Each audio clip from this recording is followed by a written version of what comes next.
Hello friends, welcome to pro talent and I am Nitin Parmar. कैसे हैं सब लोग? आई एम श्योर सब लोग खुश होंगे, मज़े में होंगे and must be doing regular preparation for your CLAT. दोस्तों, हम आपके लिए एक नया मॉड्यूल लेकर आए हैं जो आज है 29 मई का। आज का पेपर उठाकर देखा तो बहुत सारी ऐसी न्यूज़ आई है ना, जो एक इनसे देखा जाए तो इतनी सिग्निफिकेंट नहीं थी, ठीक है। But I thought to pick up some news items, ठीक है, जहाँ पे हम थोड़ा सा डिटेल में कुछ कॉन्सेप्ट्स के बारे में बात कर पाएंगे, ठीक है ना। कुछ कुछ कहानियाँ सुनेंगे, कुछ कुछ इवेंट हुई उसका कुछ हिस्टोरिकल बैकग्राउंड देखेंगे, ठीक है। मतलब वही जो जनरली क्लैट में पूछा जाता है, हु, व्हाट, व्हेन, है ना, वेयर, हाउ, है ना, उन सब के बारे में हम बात करेंगे। And then will also understand certain concepts. मेरा ऐसा मानना है कि आज एक दो एडिटोरियल जो मैं आपके लिए लेकर आया हूँ उसके अंदर थोड़ा सा कॉम्प्लेक्सिटी है in terms of understanding the issues related to constitution, ठीक है। तो उसको मैं थोड़ा सा डिटेल में समझाने की कोशिश करूंगा, ठीक है। So I am sure when you are learning constitution and when you are reading newspaper, ठीक है, आपका कॉन्स्टिट्यूशन के लर्निंग में बड़ा इंप्रूवमेंट होता है by reading such kind of articles जो आज हमारे अखबार में आए हैं, ठीक है। चलिए, great, let's start to talk about आज का पहला न्यूज़। हर अखबार में फ्रंट पेज में चमका था, ठीक है। कुछ कुछ अखबार वालों ने इसको पॉलिटिकल एंगल भी दे दिया। मैं बताता हूँ एग्जैक्टली हुआ क्या, ठीक है, और पॉलिटिकल एंगल क्या है इसका वो भी हम समझते हैं, ठीक है। अब अगेन से एक मतलब डेरा चलाने वाले भाई साहब है ना, जिनका नाम है गुरमीत राम रहीम सिंह, और उनका जो डेरा है उसका नाम है डेरा सच्चा सौदा, ठीक है। क्या नाम है उसका? डेरा सच्चा सौदा, ठीक है। सेल्फ मेड गुरु है ये, खुद से बने हैं और उन्होंने अपना एम्पायर बहुत आगे बढ़ा दिया है, ठीक है, बहुत बढ़ा दिया था। अभी भी लोग अगेन से उनके डिवोटी हैं, लोग उनको फॉलो करते हैं। जैसे गुजरात में ऐसे एक भाई साहब थे जिनका नाम है आसाराम बापू, ठीक है, और वो अभी जेल में है, जोधपुर की जेल में है, और उनके अभी गुजरात में भी बहुत सारे फॉलोअर्स हैं ठीक है। तो ये डेरा सच्चा सौदा एक अपना सेक्ट ही उन्होंने अलग से बना दिया है, गुरमीत राम रहीम सिंह, ठीक है। अब ये जब अपना इतना बड़ा एम्पायर चला रहे थे, है ना, इतना बड़ा आश्रम चला रहे थे, उस आश्रम में कुछ गलत बातें हो रही थी। तो उस गलत बातों का अगेन से विसल ब्लोइंग वाला काम उनके एक मैनेजर मिस्टर रंजीत सिंह ने किया था। और फिर उन रंजीत सिंह की इन्होंने मतलब रंजीत सिंह की डेथ हो गई, है ना। अब रंजीत सिंह की डेथ के ऊपर किसने इनको मारा, क्या मारा, तो एक एलिगेशन हुआ और ये बात पहुंची कि गुरमीत राम रहीम सिंह ने उनकी वीकेंड से उनको मरवा दिया, ठीक है। अब उसके बाद उनके ऊपर केस चला, उनको जेल हुआ, ठीक है, लाइफ इम्प्रिजनमेंट हुआ। उसके बाद एक और उनके ऊपर अगेन से केस चला जहाँ पे उनके आश्रम में 2 विमेन के ऊपर सेक्सुअल असॉल्ट करने का आरोप है उनके ऊपर, ठीक है। अब ये 2002 में, जुलाई 2002 में ये इनकी डेथ होती है रंजीत सिंह की। उसके बाद उनके ऊपर केस चलता है। केस चलने के बाद जो लोकल कोर्ट है उनको लाइफ इम्प्रिजनमेंट दे देती है। हाई कोर्ट में ये बात पहुंचती है। 2024 high court, that is Haryana and Punjab high court, इनको एक्विट कर देती है। क्या कर देती है? एक्विट। एक्विट का मतलब होता है फ्री कर देना। कन्विक्ट करना मतलब आरोप प्रूव हो जाना। कन्विक्ट करना मतलब आरोप प्रूव हो जाना, एक्विट करना आरोप प्रूव नहीं होना, ठीक है। सही बात है, जो भी एलिगेशन है अगर वो प्रूव हो गए तो आदमी माना जाएगा कन्विक्टेड और उसके ऊपर केस उसको सजा मिलेगी। और एक्विट क्या का मतलब होता है कि एक्सक्यूज मी, एक्विट का मतलब है कि उनके ऊपर जो भी आरोप लगा है ना, वो मुक्त हो गए, ठीक है। This is how it took place, ठीक है। अब कुछ कुछ पॉलिटिकल बातें इसके साथ कनेक्टेड ये है कि जब ये गुरमीत राम रहीम सिंह 2002 में जब इनके ऊपर केस लगा, तब उनका उस समय की पॉलिटिकल पार्टी के साथ बहुत अच्छा नाता था। उन्होंने कुछ मूवीज़ भी बनाई थी और बहुत सारे अलग अलग तरीके के काम करे थे जो पॉलिटिक्स को पसंद आ रहा था। पॉलिटिक्स ने बोला कि ठीक है, मतलब पॉलिटिकल पार्टीज ने बोला कि ठीक है, हम आपको सपोर्ट कर रहे हैं। और इसकी वजह से ये जो रंजीत सिंह वाले केस में उनको बहुत जल्दी पकड़ा नहीं गया था, ठीक है। उसके बाद उनका जो रूलिंग पार्टी थी उसके साथ वापस नाता अच्छा नहीं हुआ, तो रूलिंग पार्टी ने उनको पकड़ के जेल में डाल दिया। अब बात ऐसी हो रही है कि पिछले कुछ समय से जो रूलिंग पार्टी है उनका राम रहीम सिंह के साथ एक अच्छा नाता बन रहा है, ऐसा अखबार वाले लिख रहे हैं, ठीक है, कि अच्छा नाता बन रहा है और अच्छा नाता बनने की वजह से पॉसिबली ये बंदा अगेन से छूट जाएगा। एक्विट तो हो गया यहाँ पे, और बीच में उनको पैरोल के ऊपर बहुत बार छोड़ दिया गया था। अब उनका जो दूसरा केस है, रेप वाला केस, उसके अंदर क्या होगा वो तो समय ही बताएगा, ठीक है। So this is how this scenario is taking place in the country. Similarly one more news item connected to Kejriwal, ठीक है। केजरीवाल साहब was involve in liquor scam case, है ना, लीकर एक्साइज का जो केस हुआ उसमें वो इन्वॉल्व थे। तो एग्जैक्टली हुआ क्या था, है ना, लीकर एक्साइज का सिनारियो क्या था, ठीक है। बड़ा सिंपल सा सिनारियो था। दिल्ली में करीबन 2000 एक से मतलब 2021 के पहले लीकर को बेचने का काम सब कुछ किसके हाथ में होता था? It was majorly in the hands of the tourism department, Delhi tourism department के हाथ में था, और वो लिकर बेचने का काम करते थे, which means the government was again से involve in selling the liquor, but they were not able to sell in a good way, है ना। वो जो भी अगेन से लिकर बेचने का उनका जो ठेका वेका होता था, दे वर नॉट वेरी गुड, ठीक है। तो लोग वहाँ से खरीदते नहीं थे, और आजू बाजू में say that is Noida, Gurgaon से वहाँ से लोग परचेज कर लेते थे, ठीक है, बिकॉज वहाँ बड़े बड़े मॉल होते थे, बेचने का एक सही तरीका होता था, ठीक है। तो इन्होंने एक नई एक्साइज पॉलिसी बनाई जिसके द्वारा इन्होंने लोगों को लाइसेंस देना चालू करा, ठीक है। लाइसेंस दिया, और लाइसेंस देकर मतलब प्राइवेट लोग उसको बेचने लगे। दिल्ली में प्राइवेट लोग बेचने लगे, बड़े बड़े अच्छे मॉल बनने लगे, सिस्टम अच्छी होने लगी। पर यह जो पॉलिसी बनाई उसके ऊपर आरोप यह है कि गवर्नमेंट ने जो पॉलिसी बनाई वहां पे उन्होंने कार्टेल या एक लॉबिंग करने की कोशिश करी, मतलब कुछ ही लोगों को मदद करने का काम किया।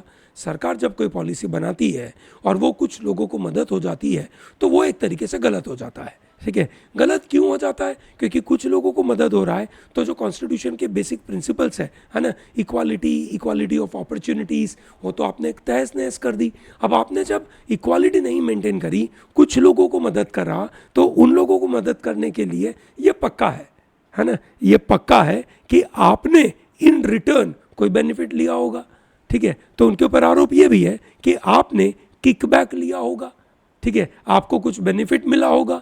कितना बेनिफिट मिला? 580 करोड़ रुपयों का बेनिफिट मिला, ऐसा अगेन से आम आदमी पार्टी के ऊपर आरोप है।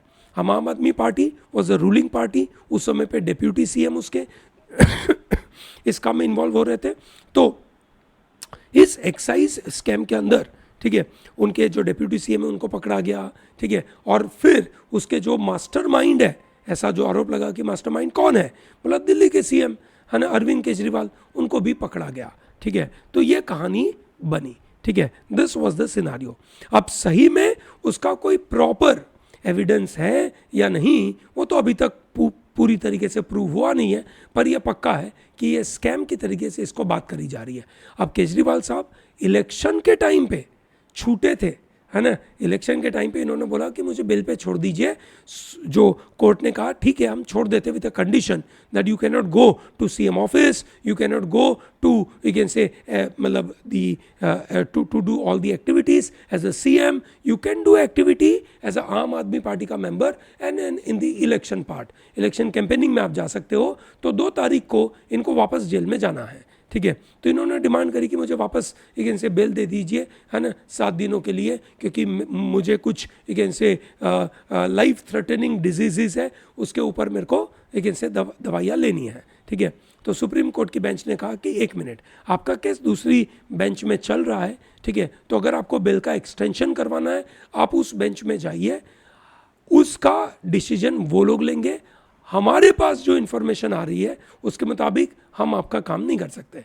सिंपल सा गणित है, ठीक है। So vacation bench of the Supreme Court declined to list an application filed by Arvind Kejriwal's plea seeking an extension of his interim bail by 7 days in a money laundering case linked to this liquor policy scam, ठीक है। उन्होंने कहा that it cannot intervene in an application filed in the case which is already reserved for the judgment by another bench of the same court, ठीक है. सो आपका case already कहीं पे चल रहा है. So we are not able to give any you can say treatment on this particular scenario. चलिए बढ़िया. तो लिकर स्कैम मैंने आपको समझाया. ठीक है, आगे बढ़ते हैं. और एक और महत्वपूर्ण न्यूज़ जो काफ़ी समय पहले जनवरी में एक से इसका न्यूज़ आया था, है ना, और उसके बाद से लेकर अभी तक ये चल रही है.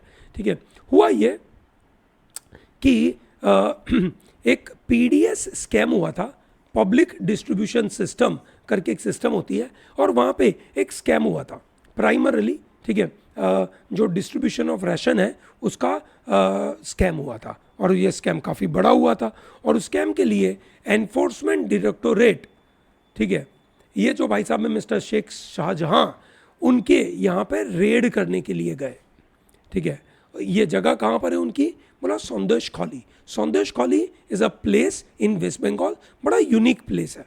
ठीक है, ऐसा एक आइलैंड जैसी जगह है, नदी के जो लेकिन से क्या बोलते हैं डेल्टा, है ना, जो गंगा रिवर का जो डेल्टा है वेस्ट बंगाल में, उसमें कोई एक जगह है जहाँ पे ये आइलैंड जैसी जगह है. ठीक है, नदी का पानी आ रहा है, मतलब मीठा पानी आ रहा है, एंड देन वो जा रहा है खारे पानी में.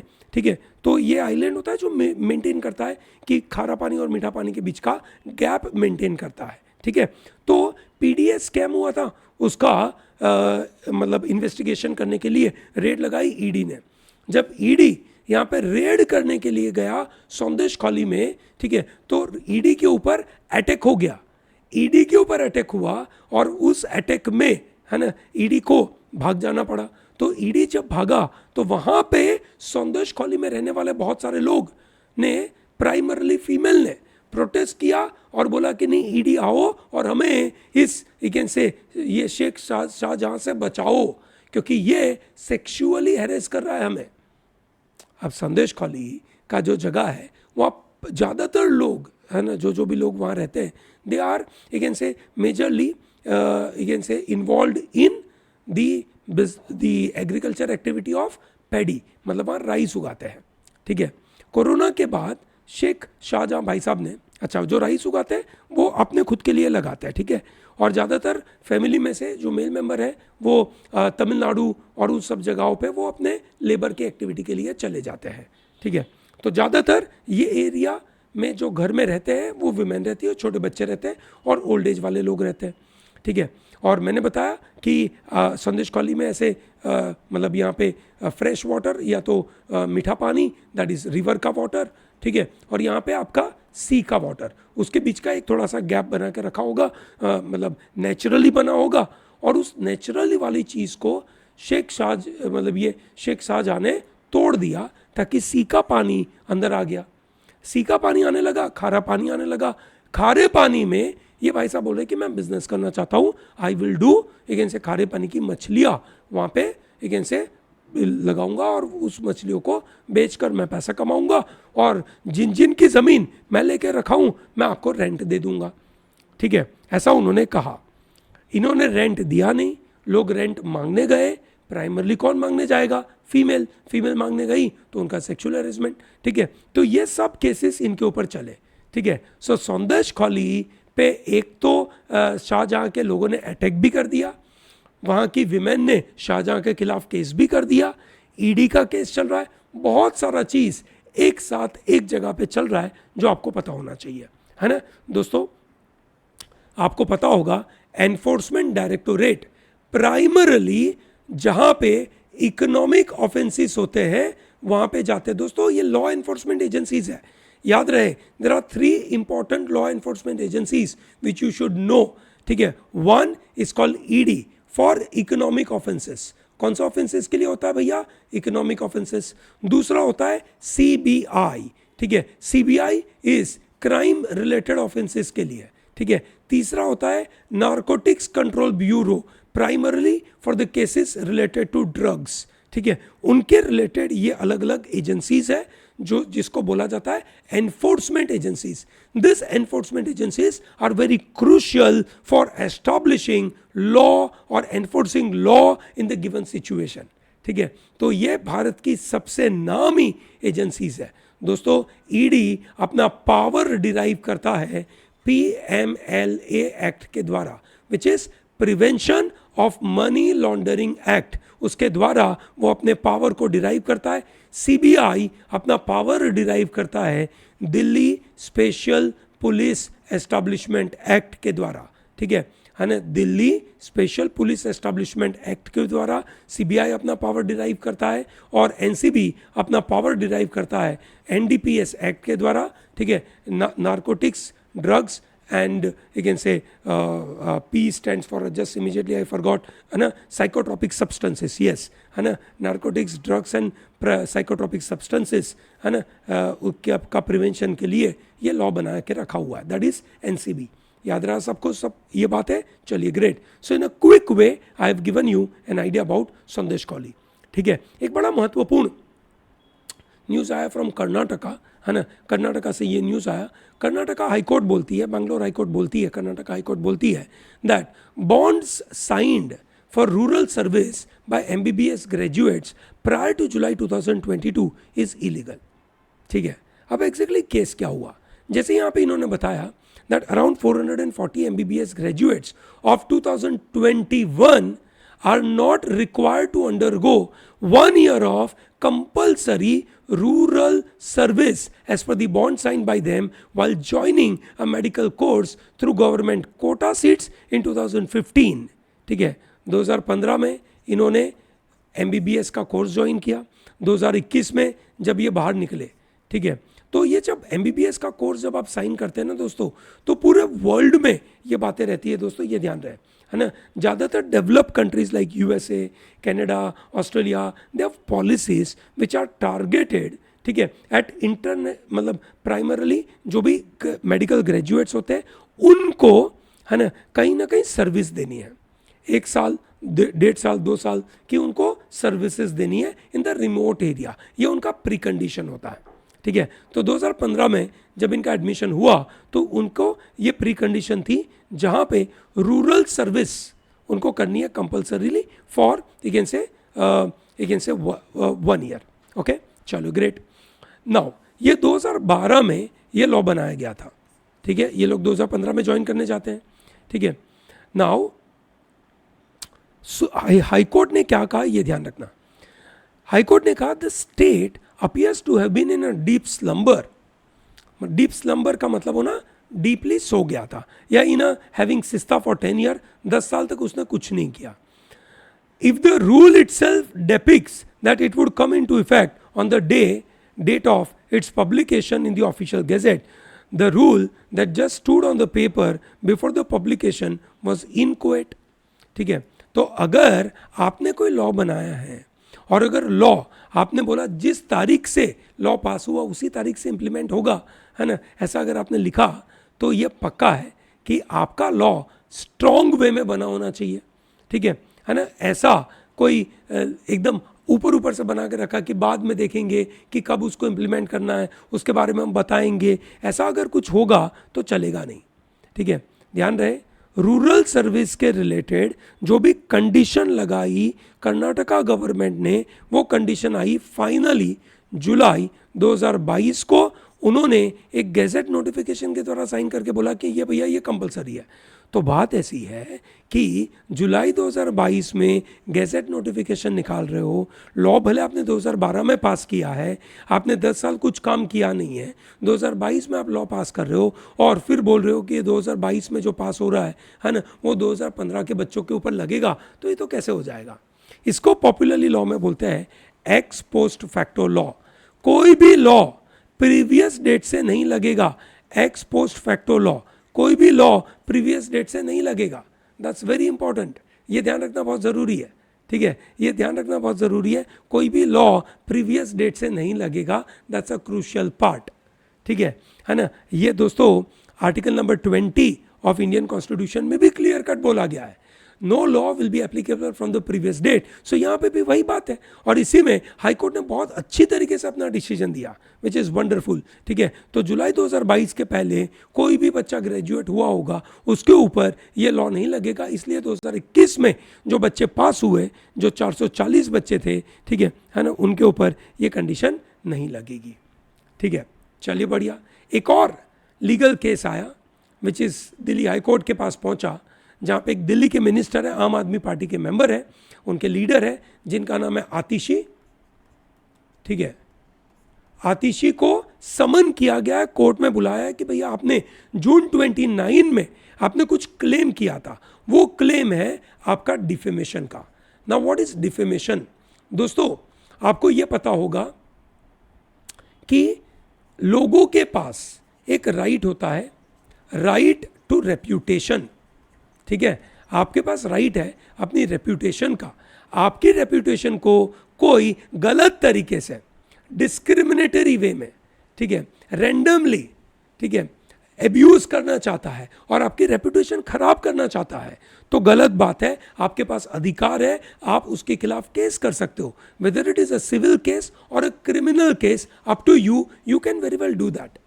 आप उसको कर सकते हो, बड़ा इंपॉर्टेंट है समझना दोस्तों। राइट टू रेप्यूटेशन है आपके पास, और अगर कोई बंदा आपकी राइट टू रेप्यूटेशन को वायलेट करता है, ठीक है, तो आपके पास, ठीक है, पावर है, ठीक है, आप उसके खिलाफ सिविल केस कर सकते हो, क्रिमिनल केस कर सकते हो, ठीक है। यहां पे आतिशी ने जून 29 को कहा था that BJP is trying to poach हर पार्टी मेंबर्स। क्या करना चाहते हैं? पोच करना चाहते हैं। पोच करने का एलिगेशन है। पोच करने का एलिगेशन का मतलब क्या हो गया कि बीजेपी की जो पार्टी है वो हमारे आम आदमी पार्टी को पैसा देकर हमें अट्रैक्ट करना चाहती है। That is known as poaching, ठीक है। There by the case was filed by Delhi BJP का एक विंग है, उनका जो उनके जो स्पोक्स पर्सन है प्रवीण शंकर कपूर, ठीक है, उन्होंने ये केस ठोक दिया कि भैया ये गलत बात है, आप हमारे ऊपर डिफेम कर रहे हो, हमने आपके साथ ऐसा कुछ नहीं किया, ठीक है। आतिशी ने बोला कि हाँ मैं बताना चाहूँगी कि ये हुआ है, ठीक है। अब क्या वो फैक्ट है या आतिशी ने ऐसे ही बोल दिया? अगर आतिशी जी ने अगर ऐसे ही बोल दिया है तो राइट टू रेपुटेशन वायलेट हो गया है, क्लियर कट, और उनके ऊपर डिफेमेशन का पूरा केस लग जाएगा। और अगर उनके पास फैक्ट होगा, अगर वो फैक्ट है, और अगर फैक्ट है तो उन्होंने कोई रेपुटेशन वायलेट थोड़ी करी है, फैक्ट बताया है। बीजेपी ने जो भी गलत काम किया, ठीक है, उसका फैक्ट बताया, तो कोई गलत बात नहीं है, फिर तो सही बात है। क्लियर है सबको? चलो ग्रेट, आगे बढ़ते दोस्तों, है ना। कल हमने बात करी थी पापुआ न्यू गिनी में एक डिवास्टेटिंग फ्लड और लैंडस्लाइड हो गया, primarily in a village called Yambali, है ना। जगह का नाम क्या था भैया? याम्बाली, ठीक है। Papua New Guinea was you can say it was there in that Oceania region, Australia के ऊपर एक अलग से कंट्री आया हुआ है, और इंडिया ने $1 मिलियन का you can say असिस्टेंस दिया है कि वी आर हेल्पिंग यू, है ना। इतने सारे लोग मर गए आपके यहाँ पे, हम इंफ्रास्ट्रक्चर डेवलप करने में आपको मदद करेंगे, ठीक है। सो दिस इज इंडिया की तरफ से उनको मदद है, that is what you should know, है ना। We are repeating that news item just to remind you that something has happened in Papua New Guinea. Major Radhika Sen to receive UN Gender Advocacy Award. ठीक है, that's a very important award. This is by United Nations Secretary Antonio Guterres. आपको नाम पता होगा, United Nation के secretary general है mister Antonio Guterres, ठीक है ना। He described her as a true leader and role model. This major Radhika Sen served with United Nation organization stabilization mission, ठीक है, in democratic republic of Congo, DRC में वो as a engagement platoon commander की तरीके से, है ना, वो वहाँ पे काम कर रहे हैं। इंडिया का ये इंडियन रैपिड डिप्लॉयमेंट बटालियन में ये गए, ठीक है। और ये gender advocacy award every year दिया जाता है, ठीक है। तो उन्होंने ये award miss major Radhika Sen को ये मिलने वाला है। दैट्स अ वंडरफुल थिंग, ठीक है। कब मिलने वाला है ये? International day of UN peace keepers. ये कब आने वाला है दोस्तों? ठीक है, ये होता है every year on May 30th, ठीक है। May 30th is celebrated as international day of UN peace keepers. So India की तरफ से ये पीस कीपिंग के काम के लिए ये कंट्री में गए हैं। समझ में आया दोस्तों? चलिए बढ़िया, मस्त न्यूज़ है। अब ये मैं जो बात कर रहा था आपके लिए, ठीक है दोस्तों, इसको ध्यान से देखिए, that's a very important part, ठीक है, that's a very important part. Constitution a surprise entrant in poll battlefield. क्या बातें हो रही है यहाँ पे, ये समझने की कोशिश करते हैं, है ना। जब आप ये आर्टिकल पढ़ोगे तो आर्टिकल पढ़ने के टाइम पे आपको क्या क्या सवालों के आंसर मिलेंगे, दैट्स वेरी क्रूशियल, ये ध्यान देना, है ना। ये जो बातें हो रही है कि कॉन्स्टिट्यूशन बैटलफील्ड, इलेक्शन की बैटलफील्ड में कैसे आ गया, उसके बारे में बात हो रही है। क्या सवालों के आंसर मिलेंगे? सबसे पहला सवाल आपको यहाँ पे आंसर ये मिलेगा कि क्या डिफरेंस है कॉन्स्टिट्यूशनल प्रिंसिपल्स के अंदर वर्सेस दी ऑर्डिनरी लॉ, क्या डिफरेंस है उनके बीच में, है ना। हम इसका आंसर देने की कोशिश करेंगे, है ना। और ये दोनों चीज किस तरीके से डेमोक्रेटिक गवर्नेंस को इंपैक्ट करता है, ठीक है। नंबर 2, बात हो रही है किस तरीके से ये बात हो रही है, इसका कॉन्टेक्स्ट एक बार मैं बता दूं आपको। कॉन्टेक्स्ट बड़ा सिंपल सा है, ठीक है, कि ये आर्टिकल बात करता है current political dynamics in a place called चक्की पाट। क्या जगह का नाम है? चक्की पाट, जो आगरा में आया, यूपी में आया, ठीक है ना। आगरा यूपी में आया दोस्तों ये, ठीक है। वहाँ पे किस तरीके से जो पॉलिटिकल डायनेमिक्स बदल रहा है, इलेक्टोरल पॉलिटिक्स चेंज हो रहा है, और जो कॉन्स्टिट्यूशन कास्ट बेस्ड मोबिलाइजेशन होता है उसमें कॉन्स्टिट्यूशन का क्या रोल है, क्या कॉन्स्टिट्यूशनल वैल्यूज ये मास पॉलिटिक्स में अप्लाई हो पाती है, ठीक है। ये मुद्दा है ना। चक्की पाट में जो इलेक्शन हुआ, उस इलेक्शन में लोगों का कहना था कि वो कॉन्स्टिट्यूशनल वैल्यूज को प्रमोट करना चाहते हैं, डॉक्टर अंबेडकर को ये सपोर्ट करना चाहते हैं। उनके मुताबिक doctor Ambedkar means everything to them, and they are saying he is known as, Ambedkar is known as, एक ऐसे कलाम के बादशाह, क्या बोलते हैं उनको? कलाम, सॉरी कलम के बादशाह, नॉट कलाम, सॉरी कलम के बादशाह, ठीक है। कलम के बादशाह मतलब उन्होंने जो लिखा उसकी वजह से ये कॉन्स्टिट्यूशन बना।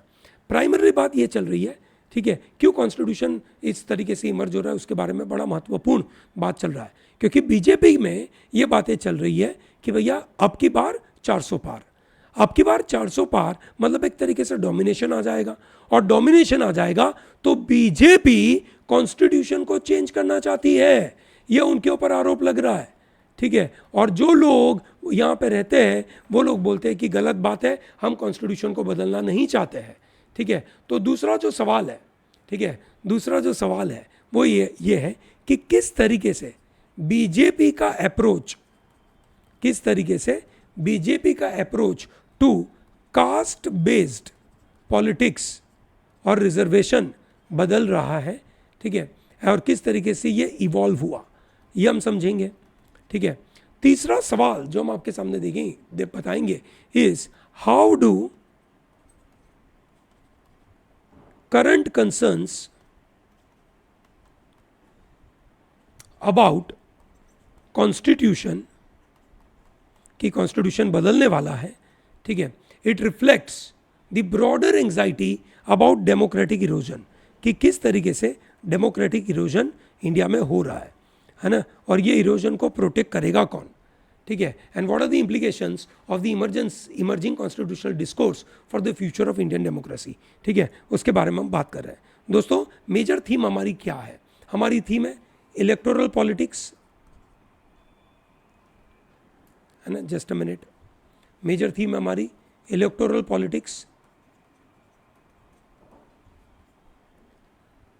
कास्ट बेस्ड मोबिलाइजेशन,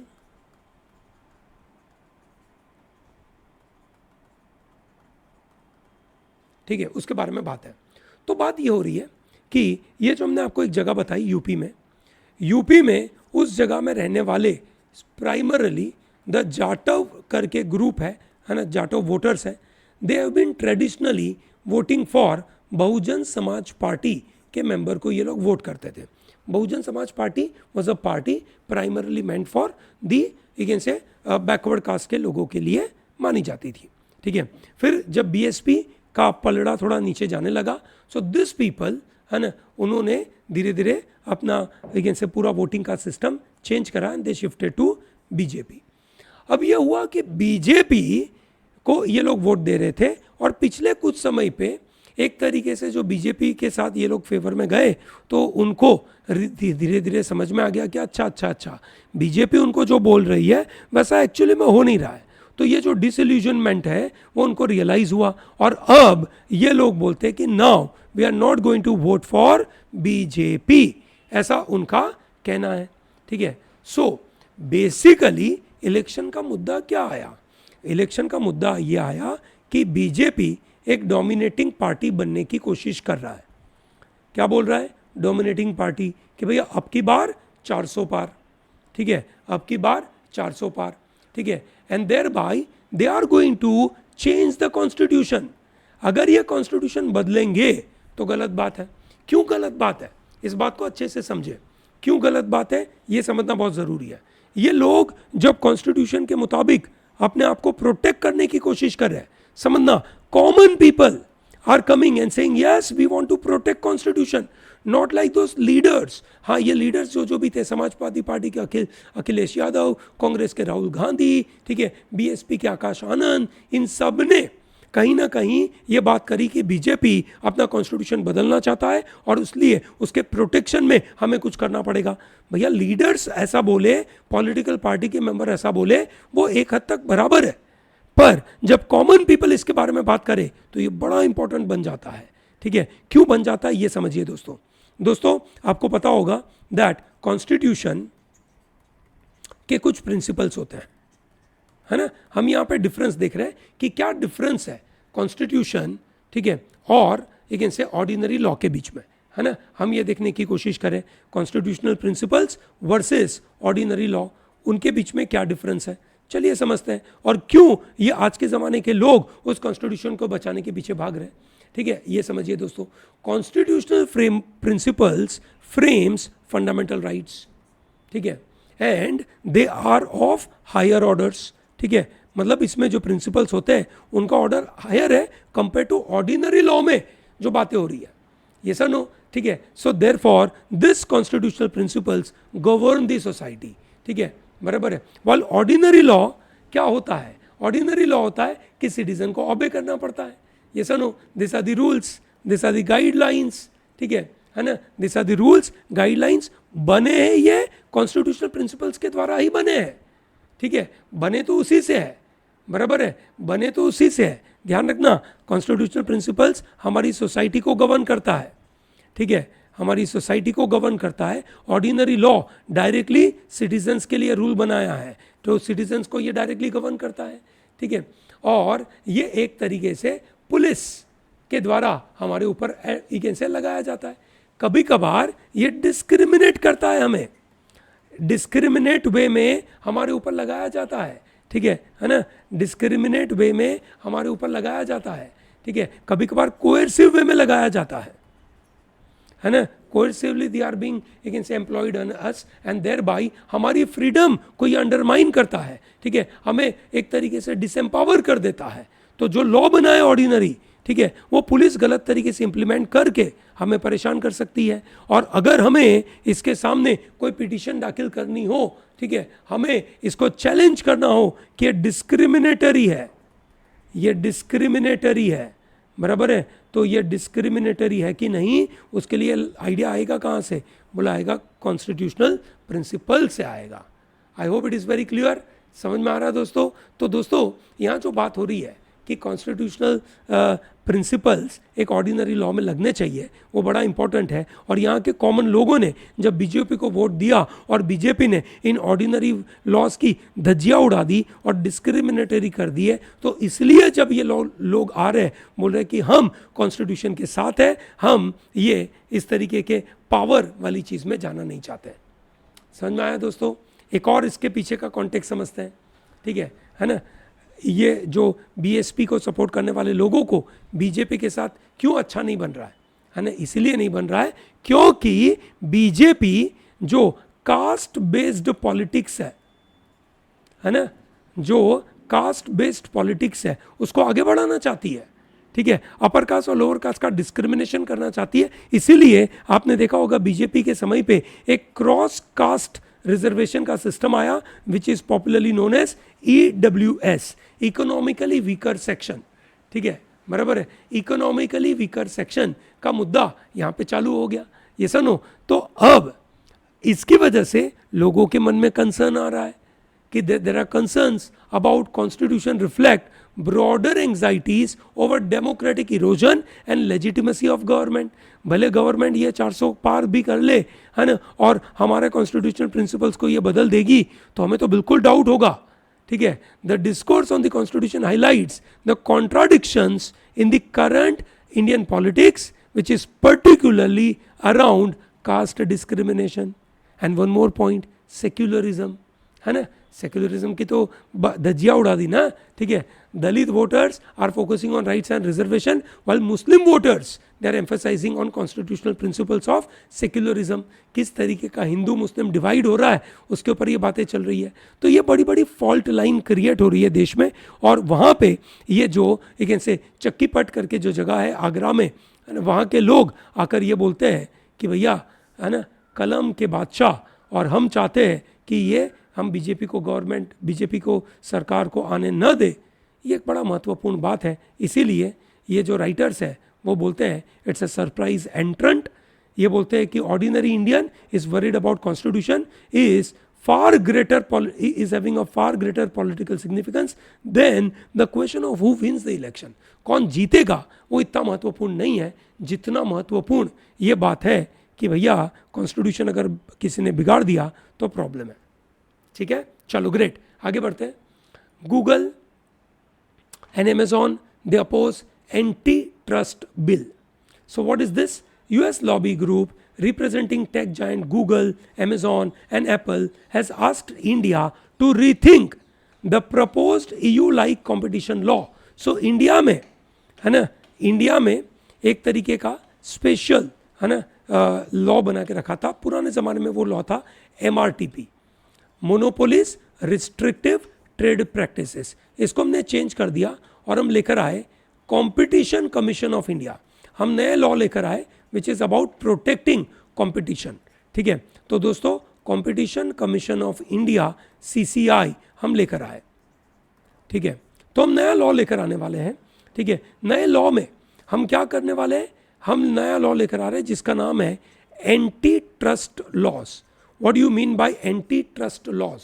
ठीक है दोस्तों, anti trust laws are those regulations, ध्यान रखना, ये वो रेगुलेशंस है जो एक से कंपटीशन को एनकरेज करते हैं. पर किस तरीके से एनकरेज करेंगे? कोई एक पर्टिकुलर फर्म के पास मोनोपोली नहीं होनी चाहिए. ठीक है, so they would like to go against monopoly. ये सर नो समझ आ रहा है दोस्तों? ताकि मर्जर एक्विजिशन के द्वारा कोई पर्टिकुलर कंपनी के पास बहुत ज़्यादा मार्केट पावर ना आ जाए, मोनोपोली क्रिएट ना हो जाए, और इसकी वजह से कंपनीज को ये लोग तोड़ना चाहेंगे. कभी कभार कंपनीज एक दूसरे के साथ कल्यूड कर लेती है, कल्यूड करके कार्टेल बना देती है, और ये कार्टेल बनाकर, है ना, वो कंपटीशन को लिमिट करती है. कैसे करती है? प्राइस फिक्स कर लेते हैं तो कंपटीशन लिमिट हो जाती है. ये सनो, ठीक है. So due to the complexity of deciding what practices will limit competition, anti trust law has become a very distinct specialization. ठीक है, प्राइमरली इसका एंटी ट्रस्ट लॉ का काम क्या है? To protect and promote competition. Protect and promote competition, उसके लिए बनाई गई है भैया. ये सुनो, ठीक है. There was very famous, you can say, laws in USA called Sherman Act, Federal Trade Commission, Clayton Act, है ना. ये सब अलग अलग तरीके के बनाए गए. समझ में आया दोस्तों? क्लियर है? तो यहाँ पे जो गूगल और Amazon एंटी ट्रस्ट लॉ के ऊपर अपोज कर रहे हैं, ठीक है, इंडिया में, क्योंकि इंडिया बोल रहा है हम प्रोटेक्ट और कंपटीशन को प्रमोट करेंगे. ये लोग बोलते हैं तो गलत बात है, आप क्या करोगे, आप अच्छी तरीके से काम नहीं करोगे, ऐसा उन्होंने बोल दिया, है ना. तो अब हमें देखना पड़ेगा कि ये इंडिया के लिए अच्छा है या बुरा है. ठीक है, इजराइल का वापस एक नया अटैक आ गया, है ना. ठीक है, 45 पैलेस्टीनियन को इन्होंने मार तो दिया, और उसके बाद वापस एक और अटैक हुआ. ठीक है, और ये जो ट्यूसडे को अटैक हुआ, है ना, सेम एरिया में, बराबर है, और वहाँ पे 37 लोगों की मौत हो गई. बड़ा प्रॉब्लमेटिक है. मेरा मानना है कि जो इंटरनेशनल क्रिमिनल कोर्ट में जो करीम खान ने केस ठोका है ना, उसको तो आगे बढ़ना ही चाहिए भाई. मेरा मानना है कि ये तो इम्पॉर्टेंट है. ये भाई साहब अब मान नहीं रहे, एकदम गलत काम कर रहे हैं, और ये गलत काम को कहीं ना कहीं रोकना तो चाहिए, नहीं तो ये पक्का पंगा हो जाएगा भाई. ठीक है, गाजा में इन्होंने जो पक्का पंगा करा, फिलाडेल्फी कॉरिडोर, राफा के अंदर, ठीक है। नॉर्वे, आयरलैंड और स्पेन ने क्लियर कट बोल दिया, दे रिकग्नाइज ऑन ट्यूसडे, जब ये अटैक हो गया तो ये तो करने वाले थे, अब ये इन्होंने पक्का कर दिया। नॉर्वे, आयरलैंड, स्पेन ने रिकग्नाइज कर दिया that Palestine is a separate country. अब जब ये रिकग्नाइज कर देंगे कि ये सेपरेट कंट्री है, ठीक है, तो अब उसकी वजह से इनको सपोर्ट करने के लिए कोई भी कंट्री मदद में आ सकती है, और यूनाइटेड नेशन भी इसके ऊपर कुछ काम तो कर ही सकता है, जो बहुत अच्छा काम किया इन्होंने, अच्छी बात है। ताइवान में नए प्रेसिडेंट आए जिनका नाम है लाई चिंग ते, ठीक है। अब लाई चिंग ते में, है ना, ताइवान में क्या हुआ, ठीक है, एक लॉ पास हुआ। लाई चिंग ते के अपोजिशन वाले लोगों ने एक लॉ पास करवाया that are seen as favouring China and diminishing the power of the president. समझ में आया? हमने आपको बात करी थी चाइना में से, है ना, चाइना में से कुछ लोगों ने निकलकर ताइवान बनाया था, है ना, और ताइवान नाम का जो नया देश बना, ठीक है, वो देश को चाइना नहीं मानता है कि वो नया देश है, ठीक है, और इसलिए वो ताइवान को कहीं ना कहीं अपने कंट्रोल में रखना चाहता है, ठीक है। अब जो नया लॉ लेकर आए, अपोजिशन लेकर आया, मतलब जो करंट लीडर है, ठीक है, उनकी बातें मान नहीं रहे, मतलब within the Taiwan polarization हो रहा है, और ऐसा polarization is very good for China. China is very happy, China मनी मन स्माइल कर रहा है कि अरे वाह, बड़ा मजा आ गया, ये लोग अंदर अंदर ही ऐसा झगड़ेंगे तो at the end of the day हमें ही फायदा होगा, ठीक है, ऐसा उनका मानना है, ठीक है। समझ में आया सबको? चलो बढ़िया, great. So I hope this is wonderful module for you.